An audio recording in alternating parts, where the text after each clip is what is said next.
What's up everybody, it's RJ with Twin Halos, and today we're going to talk about the squat and 3 different areas and where you may be lacking range of motion and why you can't get into a deep squat.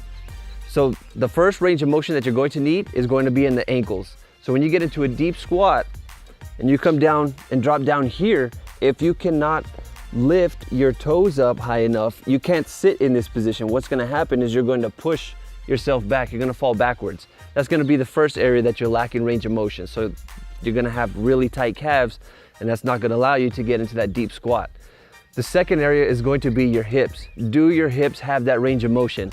Now, when testing some clients, they get into a squat and they can only go here because that's as far as a chair goes. So they sit a lot, and this is far as their nervous system has been trained to get into a squat.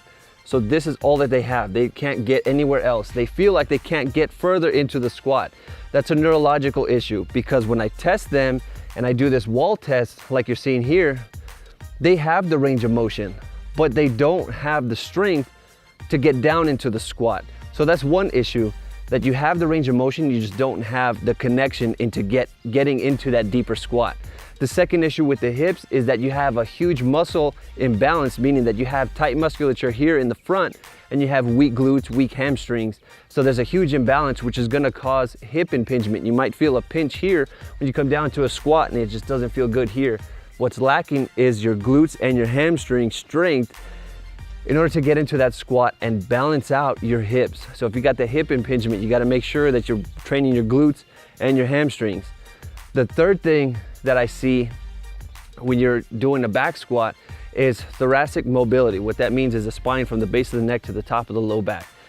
What happens is when you get into that squat, you're stuck here in this position. If you're working at a desk all day, you have a rounded back this way. You don't want that when you're in a squat. You want to have a broad chest as you come down to the squat with the weight on your back. So your thoracic mobility plays a huge role, because that's going to depict where the weight goes forward or it comes back. You got to find that neutral position, and if you don't have that, that's going to affect your squat as well. So if you combine all of these and you have all these issues, your squat's going to look horrible. So if you don't address these are the areas that you need to start looking at. And I've got plenty of videos on my channel that show you how to start training your mobility using soft tissue techniques and certain stretches to start opening up your hips, loosening up your ankles, and then also with your thoracic spine. So another issue that I want to address is the knees going forward of the toes. Now, the cue that I used to teach was teaching clients to sit back. Now, as you do that, as you have your client try to sit back, their toes are going to come up. They're going to fold forward because they're trying so hard for their knees not to go forward to the toes.